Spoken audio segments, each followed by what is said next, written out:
Welcome, listeners. You are listening to the Other Armenias podcast. We are launching our first episode today with a discussion about what this podcast will be. I am your co-host Tamar Shirinyan. And I'm your co-host, Milena Abrahamian. So we just wanted to talk a bit about the idea of this podcast and how we first came up with it and what was the need to do it. Um, should I start or do you want to say Sure. some stuff? Yeah. Okay.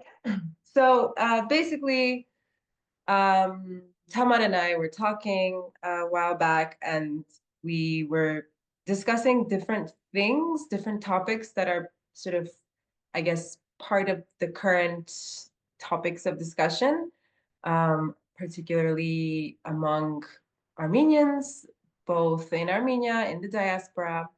And we realized that we have very different views on a lot of the things that many people might agree on, for example. So we were like, oh, why don't we just kind of make this more public? Because we ended up having a discussion about different topics, and it just flowed from one thing to the next to the next. And then we're like, oh, these are all topics we can sort of separate out and um, bring people to discuss with, and I don't know, make it more of an interesting, yeah, just make it part of the discussion so that it's not just sort of these single types of more normative narratives that are out there around particular topics.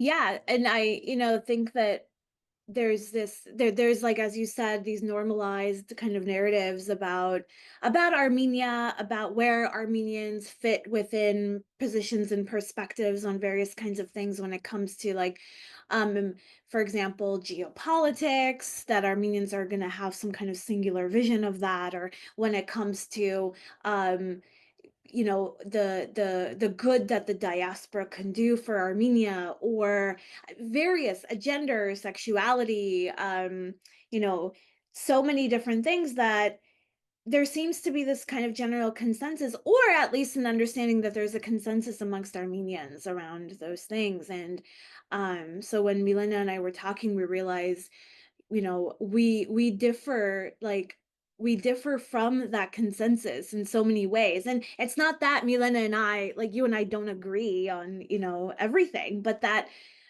we tend to lie outside of that general consensus.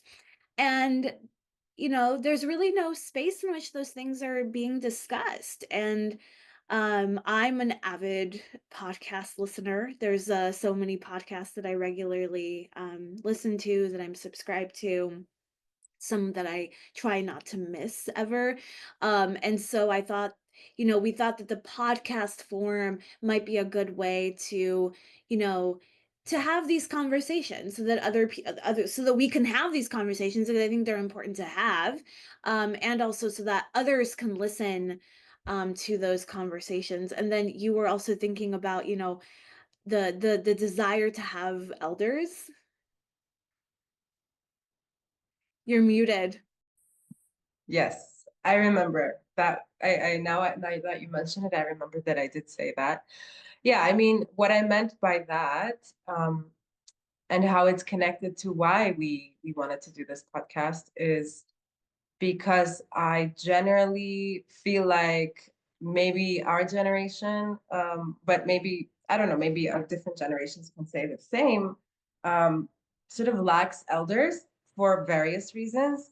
And yeah, I was thinking that part of what that means to me is that there seemed to be, in a way, for me, a lack of uh, voices or perspectives that are different, that are critical, that can also hold the contradiction of two truths at the same time, without kind of going in like in extremes, and but also having a position, So I feel like maybe it's a bit, I don't know, like very, I don't know, arrogant to say, but I have an ambition, I guess, to be an elder at some point, and I mean, elder to me doesn't just mean age. I mean, this is an interesting thing when it comes to, I guess, the way that we've been brought up in this particular culture, I guess, particularly, I don't know,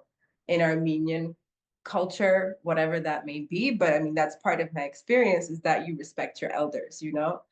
But to me, it's like not all people who are older always, um, I don't know, like merit that this kind of respect just because of their age. So I think it's possible to be an elder in different age during different ages. But the whole idea was that we could try to sort of, I don't know, infuse what already exists in the larger, I don't know, infosphere, what to call it, like podcasts are part of that, with something that can maybe aspire to be uh, a voice of others, something like that. Yeah, so, and I think that there's a lot of people in our generation and people who are maybe slightly younger than us, but also, like people who are even older than us who I think have these like kind of stricter notions of, either what Armenia is or what the proper, political position on certain things are from an Armenian perspective, um or just kind of generalizations about things, especially when it comes to, what Armenia is and what the diaspora is, or, what are the possibilities in these spaces, that the conversation that we were having that led to, we should have this podcast was really about, how we that we don't hear other people talking about these things, and there's nowhere where these things are being discussed, and we wish that that moment that we had elders to look to kind of guide us in, whether we're crazy to have these ideas or these thoughts or these positions on things, and have an elder. And yeah, I see the role of the elder in really kind of helping one situate oneself in the world, and maybe even like feeling okay with being the way one is in the world, as well as teaching, and that's part of the guiding.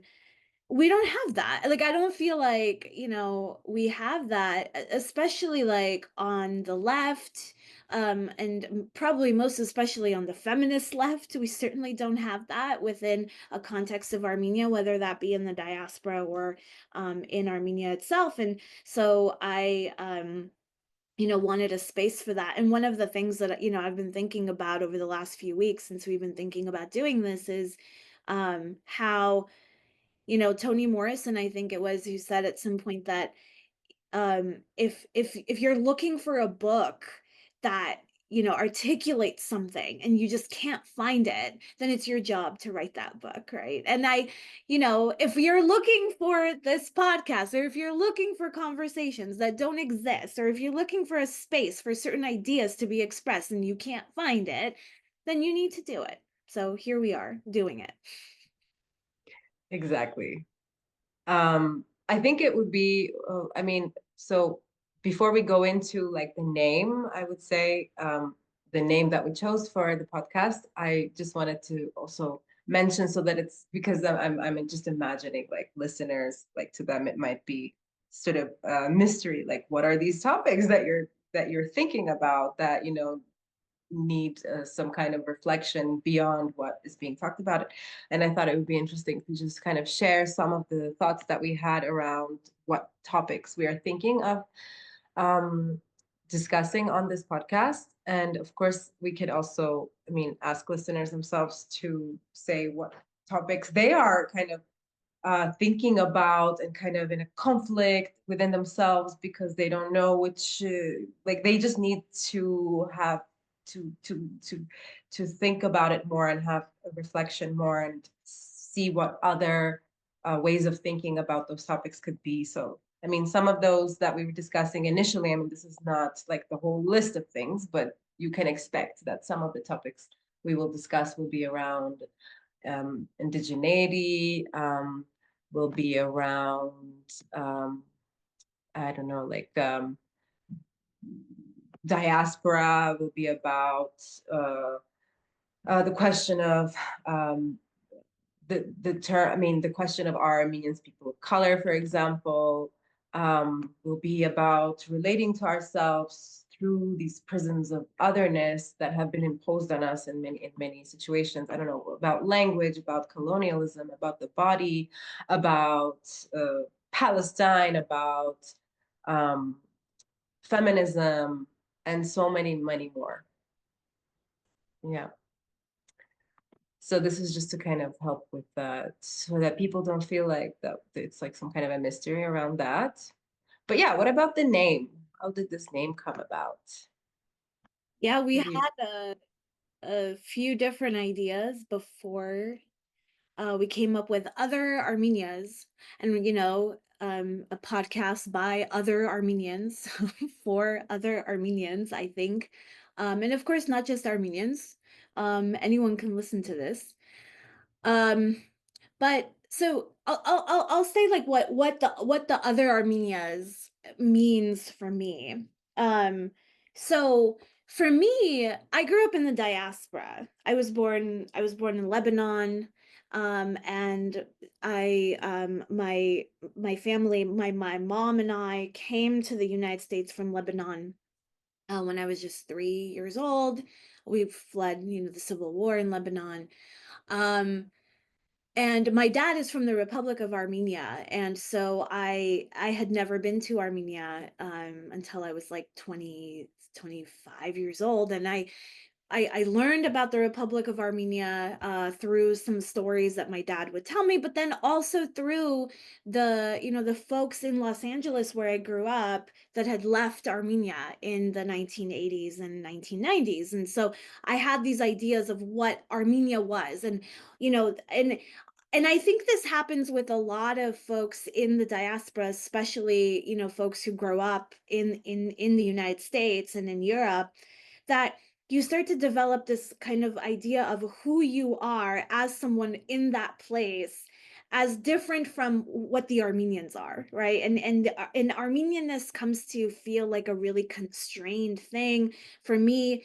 It was really constraining in terms of what I was expected to look like, what I was expected to dress like, my gender and sexuality and my expressions of that, what was proper to Armenianness and what was not. And some of that was actually guided by my extended family in Armenia, who, not ever through any kind of violence, but you know through words and comments on, why are you wearing that? Or, and of course at some age, right, that most of us get, when are you going to get married? And all of these kinds of things. And so you start to develop a sense of what Armenia is, and then you start to feel other from that. And then so I, for a long time felt like if I wanted to, that if I wanted to be a real me, which of course that sense of me is also being, produced by the liberal consensus in the United States, which is also a problem that, we're going to explore on this podcast. But that kind of like being left out of that thing that is Armenia, and thus like not being allowed to have some connection to it, whatever it might be. And so then when I went to Armenia for the first time when I was 25, and there, over the next decade or so, I met some of the queerest folks I'd ever met. I met some of the most radical folks I'd ever met, the most hardcore feminists that I'd ever met, like folks that were committed, people who had really like in-depth understandings of the world, and that aligned with mine in many ways. And of course I would start to learn a lot from that. I started to realize that that notion of Armenia that I grew up with is entirely fabricated, right? And there are all of these other ways. And so I'm an other Armenian, right? And not because I think that there's only a singular way of being Armenian, and then if you're not that, then there's something wrong with you. But I think just the fact that there's a plurality there. Um, and for me, that's part of my desire to be an elder and to guide others, right, who are also experiencing that sense of being an other Armenian, of being Armenian but not being proper enough or good enough in their Armenianness, that they either have to abandon Armenianness altogether as something with which to think and to experience, or have to abandon themselves in order to, form into that project. It's really interesting to me because we haven't really gone deep into this conversation yet, except for right now. So you're all getting like this very raw, like whatever is um, being, coming out and emerging in this moment. As I'm hearing you speak, you know what I'm thinking about? That um, there's still this like seeing ourselves through something that it's like a kind of binary in a way, which I understand this is the world that we live in. Um, and for me, especially now, it's not just me speaking this when I say it, but it's also like I really feel it, like wholly, that um, first of all, to me, like if we say who are other Armenians, it's a very particular thing than saying what are other Armenias. And other Armenians, to me, like it's almost like not, to me, it's like you cannot really be Armenian and not be other somehow. So all Armenians are other Armenians to me in many ways, because even within, if we perceive someone who is within the normative that you are ostracized from, like in a way they're also other from you. I'm not making it anyway. What I'm trying to say is basically it's a very,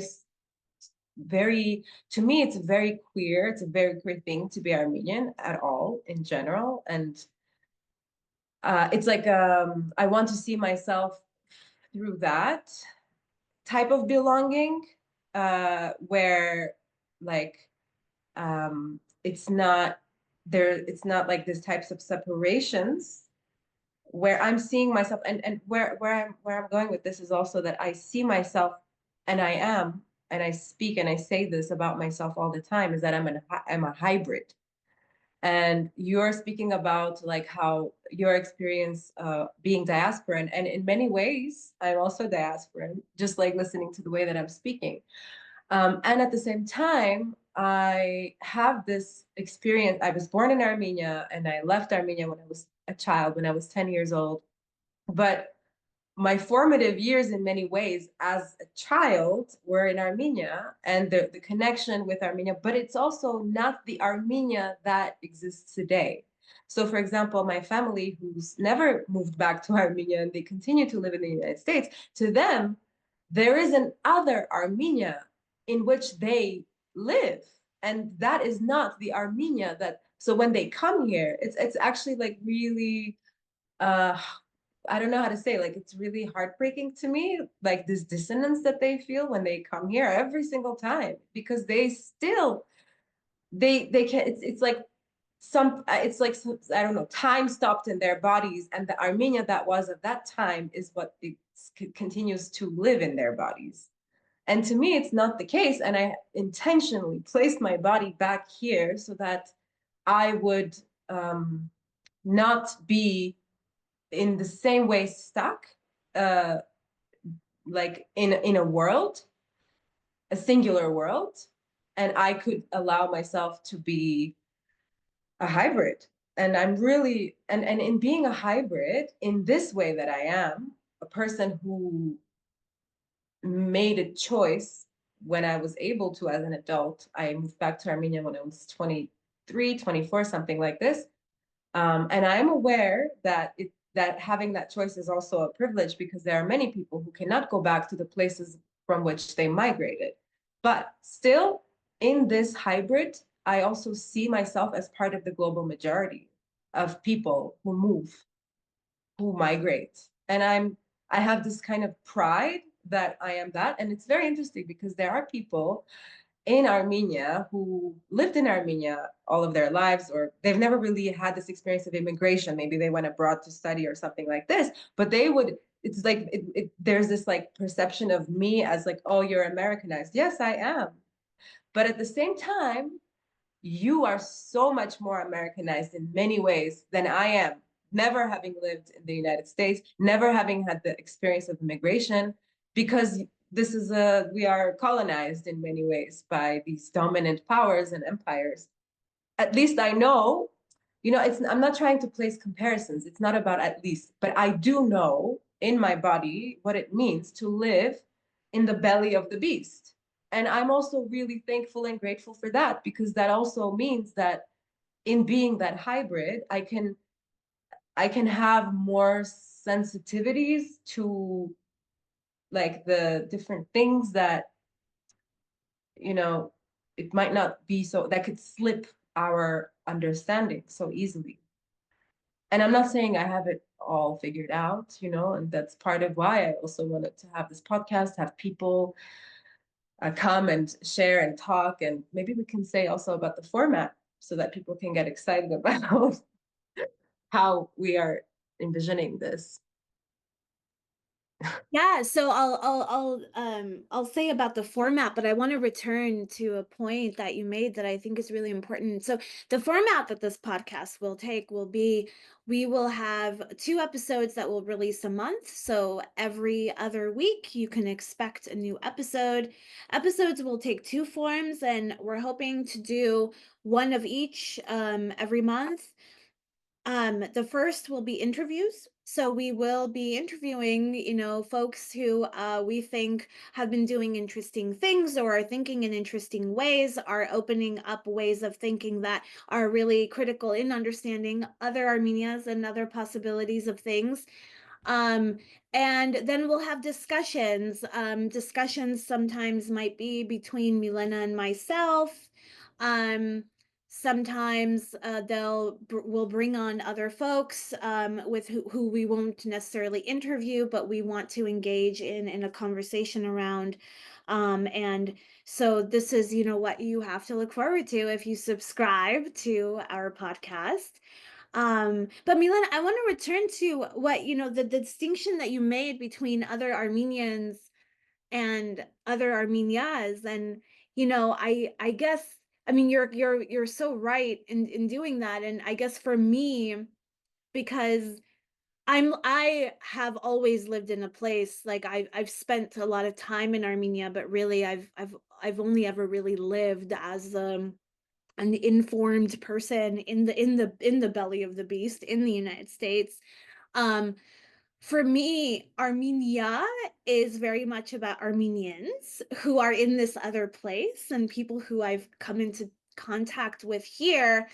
And then the often, right, the differences that I see in the Armenians in this place in the United States and Armenia over there and the Armenians there.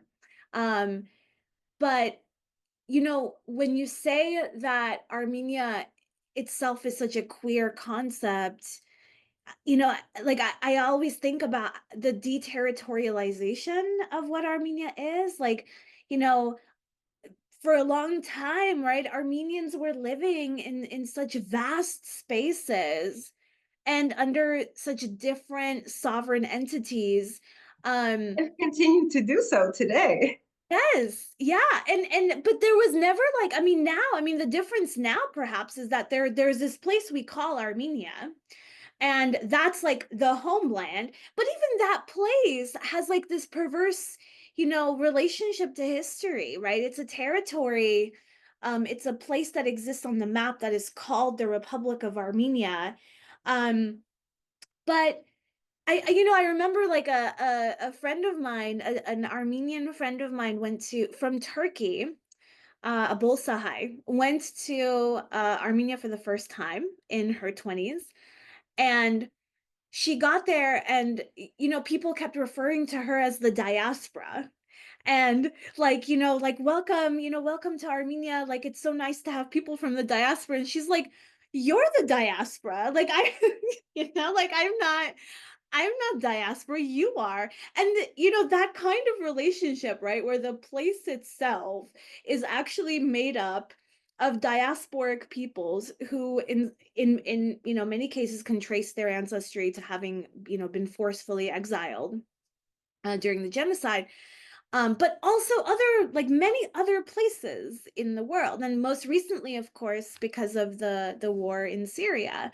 So it's really interesting, that idea of Armenia as deterritorialized and as queer, as not being in relation to place and territory in the same way that various other, peoples have been.